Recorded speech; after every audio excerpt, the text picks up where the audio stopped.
시청자 여러분 안녕하십니까? VOA 뉴스입니다. 마이크 폼페오 미 국무장관이 북한을 불량 정권이라고 지목하면서 현재의 제재를 약화시키지 않고 북한의 제재 회피 활동을 강력히 단속하겠다고 밝혔습니다. 미한 정상회담을 앞두고 대북 제재에 대한 잇따른 입장 표명입니다. 박승혁 기자가 보도합니다. 미국 상원 외교위원회의 예산안 청문회에서 의원들은 최근 트럼프 행정부의 대북 압박이 느슨해진 게 아니냐고 지적했습니다. 그러자 마이크 폼페오 국무장관은 북한을 불량 정권이라고 지칭하면서 제재는 약해지지 않았으며 계속 유지될 것이라고 밝혔습니다. There is an enormous undertaking, not just the United States undertaking, to take down these ship-to-ship transfers. You should know that rogue regimes are difficult. I concede we need to continue to keep the pressure on Senator. 폼페오 장관은 또 트럼프 행정부가 역대 가장 크고 강한 대북 제재망을 구축했으며 그것이 지금의 대화 국면을 가능하게 했다고 강조했습니다. 하지만 의원들은 최근 북한의 다양한 제재 회피 수법 등을 공개한 UN 보고서를 인용하면서 대북 제재가 강하지 않다고 지적했습니다. Economic sanctions are weakening. The North Koreans are finding many more ways around them. They have proceeded to develop their missile program even while they have frozen their ballistic missile testing and their warheads. So we're not even completely safe on first base. 민주당의 에드워드 마키 의원은 핵무기 개발과 사이버 공격을 벌이고 있는 북한에게 제재 완화를 해준다면 미국이 원하는 바를 이루지 못할 것이라고 경고했습니다. We know that Kim Jong-un is expanding his nuclear weapons program and that he continues to exploit overseas slave labor. He is conducting cyber heists to enrich himself. And we simply can't get results from Kim Jong-un by relieving pressure upon him and his regime.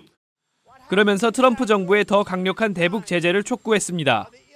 The only answer to me is that we have to make it stronger. We just have to be realistic about this. That's just my bottom line looking at it, Mr. Secretary. Make them tougher. The sanctions have to be toughened.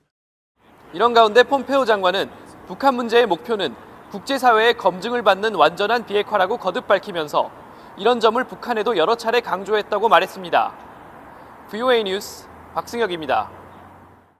미한 정상회담을 앞두고 미국 내 한반도 전문가들은 문재인 대통령이 미국에서 나오는 강경한 입장을 북한에 전달해야 한다고 강조했습니다. 북한 비핵화 협상 중에도 북한의 인권 유린에 대한 고발은 계속 이뤄져야 한다는 지적도 나왔습니다. 김칸희 기자입니다. 미국 헤리티지 재단이 한반도에서의 다음 단계라는 주제로 연 토론회에서 이번 미한 정상회담을 토대로 북한 비핵화 협상에 동력을 끌어낼 수 있어야 한다는 분석이 나왔습니다. 특히 문재인 대통령은 트럼프 대통령으로부터 듣게 될 미국의 비핵화 의지와 제재 해제에 대한 강경한 입장을 북한에 전달할 수 있어야 한다고 밝혔습니다. He can come here, he can hear from Trump what we've all read from Pompeo and others. Very clear, no sanctions relief until after we are on a pathway to denuclearization.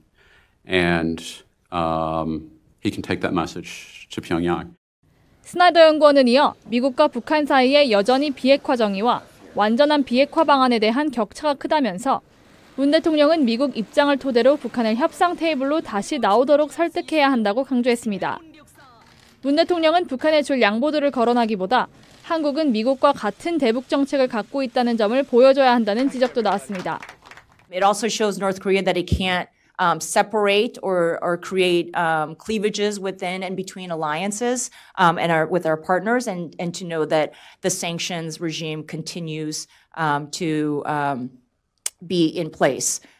이런 가운데 세종소사이어티와 조지타운 대학 북한 인권 모임 싱크가 주최한 토론회에서는 북한 비핵화 협상의 인권 문제를 지렛대로 써야 한다는 주장이 나왔습니다. 북한은 국제사회가 북한 정권에 의한 인권 유린 행태에 대해 고발하는 것을 가장 민감하게 받아들인다는 것입니다. It proclaims itself to be the most just, the most perfect, the most successful country in the world, and here's the rest of the world saying, no, not quite. This is a quiver, or this is an arrow in our quiver to use as we're trying to negotiate with North Korea. 로이드 국장은 이어 트럼프 대통령이 김정은과 비핵화 합의를 해도 북한의 인권 유린 문제가 개선되지 않는다면 의회의 승인을 받기 어려울 것이라고 전망했습니다.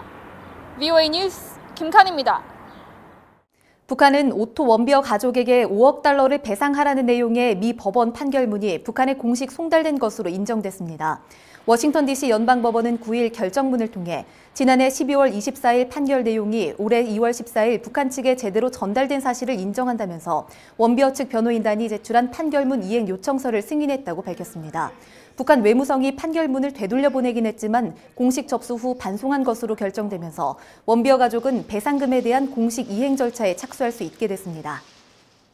유엔 안전보장이사회의 대북 제재 결의 이행을 감시하는 전문가 패널의 임기가 1년 연장됐습니다. 안보리는 10일 비확산과 북한을 주제로 회의를 열어 15개 상임 이사국이 전문가 패널의 활동 기간을 내년 4월 24일까지 연장하는 내용의 결의안에 찬성했습니다. 결의안에 따라 전문가 패널은 오는 8월과 내년 2월에 대북 제재 이행에 대한 중간 보고서와 최종 보고서를 대북 제재 위원회에 제출해야 합니다. 한국 내 북한 인권단체들이 김정은 북한 국무위원장을 반인권 범죄 혐의로 검찰에 고발했으며 서울중앙지검에서 수사가 진행 중이라고 밝혔습니다. 북한 민주화포럼과 물망초, 북한인권시민연합 등 56개 북한 인권단체들은 10일 서울에서 기자회견을 열어 이같이 밝히고 국제형사재판소 규정 등에 따라 김 위원장이 한국을 방문할 경우 한국 국내법으로 처벌할 수 있다고 주장했습니다. 이들 단체는 유엔 북한인권조사위원회 보고서를 인용해 북한에서 살해와 노예화, 고문 등의 반인도 범죄가 자행되고 있다며 김 위원장의 혐의가 충분히 드러나 있다고 강조했습니다. VOA 뉴스 마칩니다. 시청해주신 여러분 고맙습니다.